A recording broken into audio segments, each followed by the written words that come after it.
যাচ্ছি।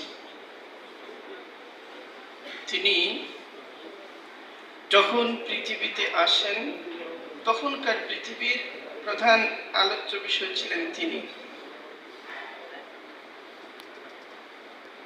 পৃথিবী থেকে চলে যাওয়ার পরেও তিনি ছিলেন পৃথিবীর প্রধান আলোচ্য বিষয়। আজকের পৃথিবীতেও মানব জাতির অগ্রগতির যে কোনো গবেষণা, যে কোনো অনুসন্ধান শেষ পর্যন্ত গিয়ে মুহাম্মদুর রাসূলুল্লাহ সাল্লাল্লাহু আলাইহি ওয়াসাল্লামের ব্যক্তিত্ব এবং গুণাবলীর সাথে গিয়ে একত্রিত হয়। একটি আন্তর্জাতিক গবেষণা সংগঠন আছে, ওটার নাম হলো পিউ রিসার্চ ফাউন্ডেশন। তারা দুনিয়ার ধর্মীয় অগ্রগতির ইস্যুসগুলো নিয়ে দুনিয়াব্যাপী গবেষণা করে। কয়েক মাস আগে তারা ইউরোপ এবং আমেরিকার আগামী 2050 সালের পরিস্থিতি কি হবে এ নিয়ে একটা গবেষণা প্রতিবেদন প্রকাশ করেছে। তারা দেখিয়েছে 2005 সালে ফ্রান্সে মুসলমানদের সংখ্যা ছিল 35 লক্ষ। 2025 সালে ফ্রান্সে মুসলমানদের সংখ্যা 59,50,000 হয়ে গেছে। 2005 সালে জার্মানিতে মুসলমানদের সংখ্যা ছিল 32 লক্ষ। 2025 সালে এসে সেই সংখ্যাটা 57,20,000 হয়ে গেছে। 2005 সালে ব্রিটেনে মুসলমানদের সংখ্যা ছিল 35 লক্ষ।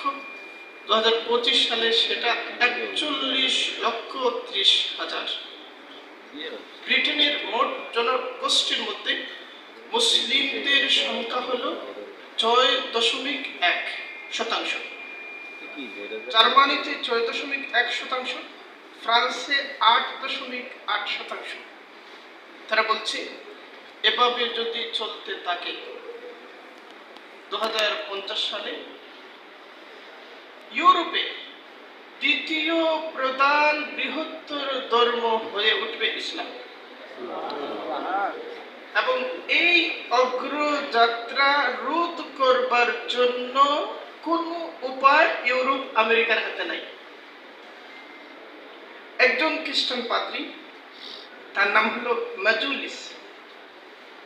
মাজুলিস এই গবেষণার মধ্যে অংশগ্রহণ করেছেন।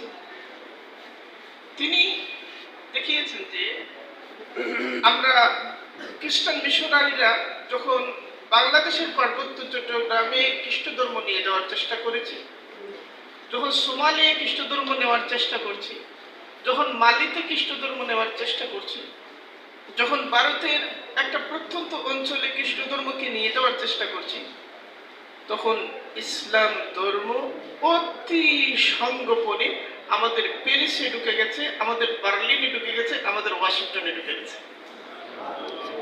এবং এই ঢুকে যাওয়ার গতিটা এত সূক্ষ্ম এবং অপ্রতিরোধ্য, একে মোকাবেলা করার কোনো রাস্তা আমাদের কোনো গবেষণাপত্রের মধ্যে নাই।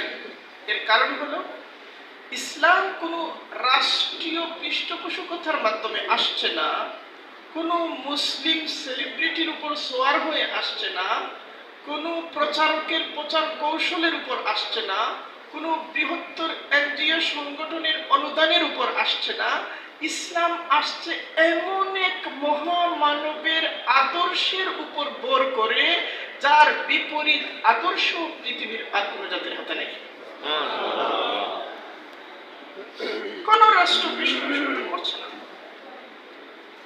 বরং মাজুলিস এই কথাটাও বলছেন যে মহানবীর আদর্শটা এমন যে তাকে প্রতিষ্ঠিত করবার জন্য কোনো নিবেদিত গোষ্ঠী ছাড়াই সে নিজস্ব গুণাবলী এবং বৈশিষ্ট্যের কারণে সে যেখানে যাচ্ছে নিজেই নিজেকে প্রতিষ্ঠিত করে ফেলতেছে। কয়েকটা উদাহরণ আপনাদেরকে দিই। একজন ডাচ এমপি, তার নাম হলো জুলাম ভ্যান ক্লাভারেন, তিনি তার দেশে ইসলামকে নিষিদ্ধ করবার জন্য একটা আন্দোলন শুরু করেছিলেন 9/11 পর থেকে, যে না, ডেনমার্কে ইসলামকে নিষিদ্ধ করতে হবে, কোরআনকে নিষিদ্ধ করতে হবে। সংসদে তিনি কোরআন নিষিদ্ধ করবার জন্য দাবি উত্থাপন করেছেন এবং তার দলের তিনি ছিলেন প্রেসিডেন্ট। এক পর্যায়ে তিনি সিদ্ধান্ত নিলেন ইসলামের বিরুদ্ধে তিনি একটা কিতাব রচনা করবেন। ওই কিতাব তিনি রচনা শুরু করলেন। রচনা করতে গিয়ে তার মনে হলো কিছু মুসলিম পণ্ডিতদের সাথেও আমি একটু আলাপ করি, তাদের থেকেও কথাবার্তা নেই, তাদের সাথে আলাপ করে সেখান থেকে কোনো ত্রুটি বিচ্যুতি বের করা যায় কিনা। এই আলোচনার ধারায় তিনি ব্রিটেনের একজন আলেম, একজন দায়ী, আব্দুল হাকিম মুরাদ, উনি এখনো জীবিত আছেন। আব্দুল হাকিম মুরাদের কাছে গেলেন, শরণাপন্ন হলেন। তার উদ্দেশ্য হলো কিছু ইসলামী পণ্ডিত গবেষণার জন্য সংশ্লিষ্ট বিষয়ে বিশেষজ্ঞদের সাথে আলাপ করা লাগে। এর অংশ হিসেবে তিনি মুসলিম স্কলারদের সাথে কথা বলতে গিয়েছেন। আব্দুল হাকিম মুরাদ তাকে প্রথমে নবী আলাইহিস সালামের একটা জীবনী দিলেন, তার প্রশ্নগুলোর উত্তর দিলেন এবং একটা জীবনী দিলেন, সেটা হলো সিরাতে ইবনে হিশাম। নবী আলাইহিস সালামের একেবারে প্রথম দিকে রচিত যে সমস্ত জীবনী গ্রন্থ, এর মধ্যে অন্যতম প্রধান গ্রন্থটির নাম হলো সিরাতে ইবনে হিশাম। সিরাতে ইবনে হিশাম তিনি পাঠ করলেন। এরপরে আব্দুল হাকিম মুরাদ তাকে আরেকটা কিতাব দিলেন, তাজরিদুল বুখারী। অর্থাৎ বুখারীতে অনেক হাদিস আছে যেগুলো বারবার এসেছে, এগুলো বাদ দিয়ে একেবারে সংক্ষিপ্ত একটা ভার্সন আছে বুখারীর, ওটা তিনি তাকে দিলেন এবং বললেন যে কোনো প্রশ্ন আসলে যেন তিনি তার শরণাপন্ন হন। এবং কোরআন মজিদের একখানা তাফসীরও দিলেন। জোরান ক্লাভারেন বলতেছেন এগুলো তিনি মনোযোগ সহকারে পাঠ করলেন। পাঠ করছেন এজন্য যে কোথায় একটা আপত্তির জায়গা খুঁজে পাওয়া যায়। কয়েক মাস তার গ্রন্থ রচনার প্রচেষ্টা বন্ধ থাকলো, স্থগিত থাকলো। এরপরে মনে হলো এই গ্রন্থগুলো প্রতিটি শব্দ তাকে যেন চুম্বকের মতো করে, প্রতিটি অধ্যায়, প্রতিটি বাক্য যেন, প্রতিটি ঘটনা যেন, প্রতিটি হাদিস যেন তাকে চুম্বকের মতো করে ইসলামের দিকে আকর্ষণ করছে। তিনি অবশেষে তার বুদ্ধিভিত্তিক অবস্থান থেকে, কোনো আবেগ থেকে নয়, বুদ্ধিভিত্তিক অবস্থান থেকে শেষ পর্যন্ত আব্দুল হাকিম মুরাদের কাছে গিয়ে ইসলাম ঘোষণা করে দিলেন। ইসলাম ঘোষণা করার পরে তিনি একটা গ্রন্থ লিখেছেন, সেটা হলো দ্য অ্যাপোস্টেট।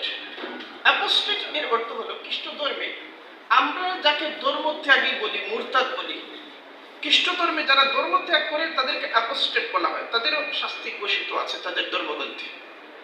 সেখানে তিনি বললেন যে এই গ্রন্থটা বাংলা ভাষায় অনুদিত হয়েছে, আপনারা পড়তে পারেন। সেখানে তিনি বলেছেন যে ইউরোপ ইসলামের সবচেয়ে কাছাকাছি অবস্থান করছে। নদীর তীরবর্তী এলাকাগুলো যেভাবে নদী ভাঙ্গনের সবচেয়ে কাছাকাছি অবস্থান করে, ইউরোপ এভাবে ইসলামের খুব কাছাকাছি অবস্থান করছে।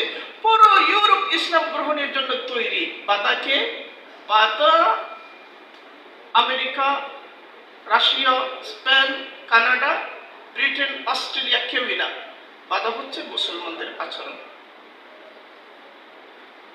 ইসলাম এত মহান, এটা আমাদের মতো মুসলিমদের আচরণ দেখে বিশ্বাস করতে তাদের কষ্ট হয়। ফলে আমাদেরকে নবী আলাইহিস সালামের জীবন আদর্শ, এত মহান জীবন আদর্শ, এত মহান একটা পণ্য আর এত বাজে একদল বিক্রেতা, এত মহান পণ্য আর এত বাজে একদল বিক্রেতা, এই কারণে সমন্বয়টা হচ্ছে না, সামঞ্জস্যটা হচ্ছে না। ফলে নবী আলাইহিস সালামের সিরাতের প্রতি সুবিচার যদি করতে হয়, তাহলে প্রথমে সবার আগে আমাদেরকে ভালো মুসলমান হতে হবে। সবার আগে আমাদেরকে ভালো মুসলমান হতে হবে। আপনাদেরকে আরেকটা উদাহরণ দিই। আরেকজন হলেন আইজাক মোসেস। তিনি নবী আলাইহিস সালামের জীবনাদর্শ নিয়ে গবেষণা করেছেন এবং এমনকি তিনি প্রত্যেক সাহাবা ধরে ধরে তিনি কুৎসা রচনা করার কাজে নিয়োজিত ছিলেন। তিনি একটা গ্রন্থ রচনা করার সিদ্ধান্ত নিলেন। গ্রন্থের শিরোনাম স্থির করলেন হিপোক্রেসি অফ মুহাম্মদ ফলোয়ার্স। তার পিএইচডি গবেষণার বিষয়বস্তু এটাই। এটা নিয়ে তিনি শুরু করেছেন কাজ। মানে নবী আলাইহিস সালামের সাহাবীদের জীবনের মধ্যে তিনি কি দেখাতে চান? হিপোক্রেসি দেখাতে চান। কাজ শুরু করেছেন এবং গবেষণা চলমান। গবেষণা করতে করতে যখন ইসলামী উৎসগুলো তিনি পড়তে শুরু করলেন, সেখানে অনেক গ্রন্থ রচিত হয়েছে ইসলামের বিরুদ্ধে। এগুলোর বাইরে গিয়ে যখন ইসলামী উৎসগুলো পড়তে শুরু করলেন, তখন তার দৃষ্টিভঙ্গি বদলে গেল। যে মানুষটা গবেষণার বিষয়বস্তু স্থির করেছে হিপোক্রেসি, এই মানুষটা বাস্তব এবং বস্তুনিষ্ঠ তথ্যগুলোর সামনে এসে তার সিদ্ধান্ত বদলে দিল এবং গবেষণা আর্টিকেলে থিসিস পেপারের শিরোনাম পাল্টে দিলেন। তার নতুন শিরোনাম হলো historical miracle in life biography of Muhammad সাল্লাল্লাহু আলাইহি ওয়াসাল্লাম এন্ড হিজ ফলোয়ার্স। যেটাকে তিনি গতকাল হিপোক্রেসি বলছিলেন, এটাকে তিনি হিস্টোরিক্যাল মিরাকলস বলছেন। তিনি বলছেন ঐতিহাসিক মুআজিজা। নবী আলাইহিস সালাম একজন আবু যর গিফারি। ইসলাম গ্রহণের আগে যে আবু যর গিফারি ছিলেন ডাকাত, গেফার গোত্রের আশপাশে কেউ যেত না। এই মানুষটাকে ইসলাম গ্রহণের পরে মানব জাতির আমানতদার বানিয়ে নেওয়া, যে আরবরা ছিল মানব জাতির জন্য একটা ঘাতক, সেই আরবদেরকে মানব জাতির রক্ষক বানিয়ে দেওয়া, যে জামানাটা ছিল আইয়ামে জাহিলিয়া, সেই জামানাটাকে মাত্র কয়েক বছরের ব্যবধানে খায়রুল কুরুনি কারনি তথা সকল যুগের শ্রেষ্ঠতম যুগ বানিয়ে দেওয়া, এটা কোনো হিপোক্রেসি দিয়ে সম্ভব না, এটা হিস্টোরিক্যাল মিরাকল ছাড়া কিছু না। যারা শত্রুতার জন্য আসছে, একদম শত্রুতাই তাদের মনে মস্তিষ্কে বদ্ধমূলভাবে গেঁথে আছে, তারাও যখন মহানবী সাল্লাল্লাহু আলাইহি ওয়াসাল্লামের এই মহিয়ান জীবন আদর্শের প্রকৃত চিত্রের মুখোমুখি হচ্ছে, এই মানুষগুলো হযরত ওমর রাদিয়াল্লাহু আনহুর ঘটনার পুনরাবৃত্তি করছে। ওমর রাদিয়াল্লাহু তরবারি নিয়ে বের হয়েছিলেন নবী আলাইহিস সালামকে কতল করবেন। নবী আলাইহিস সালামের ব্যক্তিত্ব এবং ইসলামের আদর্শ এবং কোরআনের শিক্ষার সামনে এসে ওমর রাদিয়াল্লাহু আনহু নিজের গর্দান কার কাছে সমর্পণ করে দিলেন? ইসলামের কাছে। এই ঘটনা অতীতের ঘটনা কেবল না, এই ঘটনা আজও ঘটছে, আগামীকালও ঘটতে থাকবে। এই সমস্ত ঘটনার পেছনে কোন রাষ্ট্রশক্তি কাজ করছে না, কেউ ভয় দেখাচ্ছে না, কেউ তাদেরকে হুমকিও দিচ্ছে না। কেবলমাত্র তারা যখন সত্যের জন্য নিবেদিত হচ্ছেন, তখন নবী আলাইহিস সালামের জীবনাদর্শের সত্যের আলোটা এত দীপ্তিমান, এত উজ্জ্বল, এত উদ্ভাসিত, এত ব্যাপক, এর মুখোমুখি হওয়া মাত্র তাদের মনের ভিতরে বিদ্যমান বিদ্বেষের সকল অন্ধকার এক নিমিষে হারিয়ে যাচ্ছে। এই ঘটনাগুলো প্রতিনিয়ত ঘটছে। আমি 2022 সালের ঘটনা বলি। ডেভিড বেঞ্জামিন আমেরিকার একজন প্রকৌশলী এবং যারা মেক আমেরিকা গ্রেট অ্যাগেইন এর আন্দোলন করে, ওই আন্দোলনের মধ্য দিয়ে ট্রাম্প ক্ষমতায় এসেছেন। এদেরকে বলা হয় মাগা। মেক আমেরিকা গ্রেট অ্যাগেইন আন্দোলনের অন্যতম একটা স্লোগান হলো বহিরাগত মুসলমানদেরকে কি করে দিতে হবে? আমেরিকা থেকে বের করে দিতে হবে। বহিরাগত মুসলমানদেরকে আমেরিকা থেকে কার ধরে বের করে দেওয়ার আন্দোলনের অন্যতম প্রচারক হচ্ছেন ডেভিড বেঞ্জামিন। এই বেঞ্জামিন স্থির করলেন যে আমি মুসলিমদের আরো কাছাকাছি গিয়ে ইসলামের সমস্যাগুলো বোঝার চেষ্টা করব। একটা মসজিদে গিয়েছেন, মসজিদে হঠাৎ করে তার চোখে পড়লো এতগুলো মানুষ এত সুবিন্যস্ত প্রক্রিয়ার মধ্য দিয়ে সালাত আদায় করছে। তার চোখে পড়লো তারা একই সাথে রুকুতে যাচ্ছে, একই সাথে সাজদায় যাচ্ছে এবং এর মধ্যে গভীর একটা নিবেদন আছে। তিনি ভাবলেন এই যে মানুষগুলোর মধ্যে এত সংহতি, এত শৃঙ্খলা, এত ইবাদতের মধ্যে চেইন অফ কমান্ড, এটার প্রভাব নিশ্চয়ই তাদের মনের মধ্যেও পড়ে থাকবে। ইবাদতের মধ্যে তাদের মধ্যে যে সংহতি, এর একটা প্রভাব দিনে 5 বার তারা এটা করে, এর একটা প্রভাব তাদের মনের মধ্যেও পড়ে থাকবে। তাহলে দেখি মুসলিমদের মধ্যে পারিবারিক বন্ধনটা কেমন। আপনারা জানেন ইউরোপ আমেরিকার মধ্যে পারিবারিক বন্ধন আছে না ভেঙে পড়েছে? ভেঙে পড়েছে। পারিবারিক বন্ধনগুলো তাদের বিয়েটা হয় টিকার জন্য নয়, ভেঙে ফেলার জন্যই। ফলে তাদের একটা বিয়ে হচ্ছে, তাদেরকে অগ্রিম ডিভোর্সের একটা বার্তা দিয়ে দেওয়া যায় যে পরবর্তী ডিভোর্সের জন্য আগে আমরা কি জানিয়ে রাখছি, সমবেদনা জানিয়ে রাখছি। এটা হয়। পরিবারগুলো ভেঙে পড়েছে, পরিবারের বন্ধন শিথিল, স্বামী স্ত্রীর বন্ধন ভঙ্গুর, এবং পুত্র পিতার বন্ধন ভঙ্গুর, ভাই বোনের বন্ধন ভঙ্গুর। এবং মানব জাতির চিরন্তন বৈশিষ্ট্য হলো মানুষ হচ্ছে সামাজিক প্রাণী। মানুষ হচ্ছে, আমরা জানি অরণ্যের মধ্যে, সমুদ্রের মধ্যেও বহু প্রাণী আছে, তারা সামাজিক। যেমন নেকড়ে সামাজিক প্রাণী, সে তার চরিত্র কখনো বদলায় না। সে কিয়ামতের আগ মুহূর্ত পর্যন্ত, সুবহে কিয়ামত, যেদিন কিয়ামত হবে সকালবেলা পর্যন্ত সে কি থাকবে? সামাজিক থাকবে। এইভাবে সমুদ্রের প্রাণীদের মধ্যেও বহু প্রাণী আছে সামাজিক। সিংহ সামাজিক প্রাণী, হরিণ সামাজিক প্রাণী, তারা সমাজবদ্ধ জীবনযাপন করে। মানুষ সামাজিক প্রাণী, এটা হচ্ছে মানুষের স্বভাব, মানুষের নেচার। একটা হলো নেচার, আরেকটা হলো নার্চার। নার্চার হলো পরিবেশ। ইউরোপের মধ্যে এমন নার্চার তৈরি হয়েছে ব্যক্তি স্বাতন্ত্র্যবাদের ফলশ্রুতিতে। ব্যক্তি স্বাতন্ত্র্যবাদ মানুষকে এমন একটা পরিবেশ দিয়েছে যার ফলে মানুষ তার নেচার হারিয়ে ফেলছে। সে জীবনযাপন করছে কেবলমাত্র নিজের জন্য, সে কেবলমাত্র নিজের সুখ তালাশ করছে, কেবলমাত্র নিজের আনন্দকে সে প্রায়োরিটি দিচ্ছে, কেবলমাত্র নিজেকে কেন্দ্র করে সে জীবনের লক্ষ্য স্থির করছে, কেবলমাত্র নিজেকে কেন্দ্র করে সে জীবনের সমস্ত কর্মসূচি সাজাচ্ছে, সমস্ত আয়োজন এবং প্রয়োজনকে বিন্যস্ত করছে।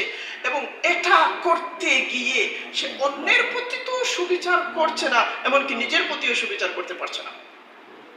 এটা হচ্ছে মানুষে মানুষে বন্ধন ভেঙে যাচ্ছে। ডেভিড বেঞ্জামিন যখন মুসলিম পরিবার এবং সমাজগুলোর দিকে তাকালো, দেখা গেল না, এদের স্বামী স্ত্রীর সম্পর্ক 30, 40, 50 বছর আমৃত্যু সেটা টিকে থাকে, বেঁচে থাকে। মা বাবা সন্তানের প্রতি দায়িত্ব পালন করেন এবং সন্তানের প্রতি দায়িত্ব পালনটাকেই তারা জীবনের অন্যতম প্রধান কর্তব্য হিসেবে বিবেচনা করেন। এমনকি আত্মীয়তার সম্পর্কটাও তারা রক্ষা করেন।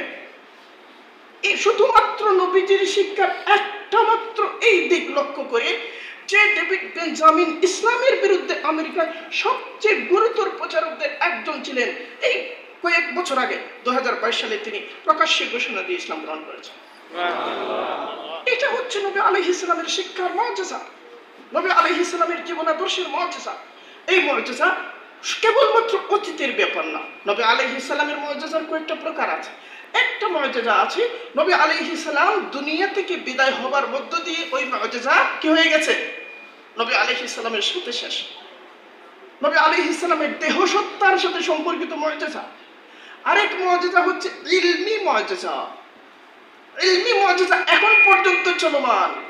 কোরআনের আয়াত আপনার হৃদয়ে যখন তরঙ্গিত হয়, তখন নবী আলাইহিস সালামের একটা মুজিজা প্রদর্শিত হয়। এটা কিয়ামত পর্যন্ত চলমান থাকবে। নবী আলাইহিস সালামের হেদায়েতের মুজিজা কিয়ামত পর্যন্ত চলমান থাকবে। এটাই হচ্ছে মিরাকল, এবং এই মিরাকলের সামনে তারা আত্মসমর্পণ করছে। এই যে নবী আলাইহিস সালামের জীবনের এই যে মাহাত্ম্য, বন্ধুদের কথা, অনুসারীদের কথা বাদ দিলাম, শত্রুদের কথা বলছি। এই মাহাত্ম্যের সামনে সবাই এসে নতি স্বীকার করছে।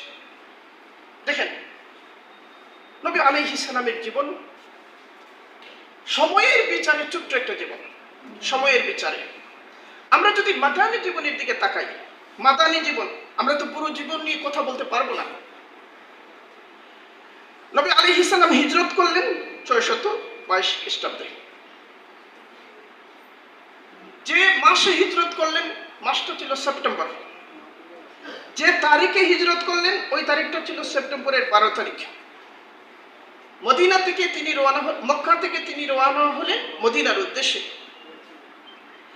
এবং সেপ্টেম্বরের 12 তারিখ রওনা হয়ে সেপ্টেম্বরের 23 তারিখ 622 খ্রিস্টাব্দ মোতাবেক রবিউল আউয়ালের 8 তারিখ তিনি কুবায় গিয়ে পৌঁছালেন, কুবায় উপনীত হলেন। যে তারিখে তিনি পৌঁছালেন তারিখটা ছিল রবিউল আউয়ালের 8। যে সময়ে তিনি পৌঁছালেন কুবায় ওই সময়টা ছিল দুপুরের অন্তিম সময়, এবং যে বারে তিনি পৌঁছালেন কুবায় ওই বারটা ছিল সোমবার। এর মানে কি? এর মানে আমরা 1400 বছর পরবর্তী সময়ে বসে আমরা বলতে পারছি নবী আলাইহিস সালাম কোন মুহূর্তে হিজরত করলেন, কোন তারিখে হিজরত করলেন, কোন সনে হিজরত করলেন, কোন বারে হিজরত করলেন, এমনকি কোন মুহূর্তে হিজরত করলেন। ওই হিজরত থেকে তিনি যেখানে যেতে চাচ্ছিলেন ওখানে গিয়ে কোথায় তিনি পৌঁছালেন, কিভাবে পৌঁছালেন, কোন সময়ে পৌঁছালেন, তখন আবহাওয়ার অবস্থাটা কেমন ছিল সেটা পর্যন্ত আমরা জানি। এমনকি সেটা বিবরণগুলো এত পরিষ্কার যেন আমরা নিজেদের চোখে দেখতে পাচ্ছি। প্রায় 1500 বছর পিছনের একটা জীবন এত যে আমাদের কাছে পরিষ্কার, এই পরিষ্কার তাকার নাম হলো ঐতিহাসিকতা। এই পরিষ্কার তাকার নাম হলো কি বলেন? এই পরিষ্কার তাকার নাম হলো ঐতিহাসিকতা। আপনি অন্যান্য জীবনের দিকে তাকান, অন্যান্য জীবনের এই ঐতিহাসিক ভিত্তি এত অস্পষ্ট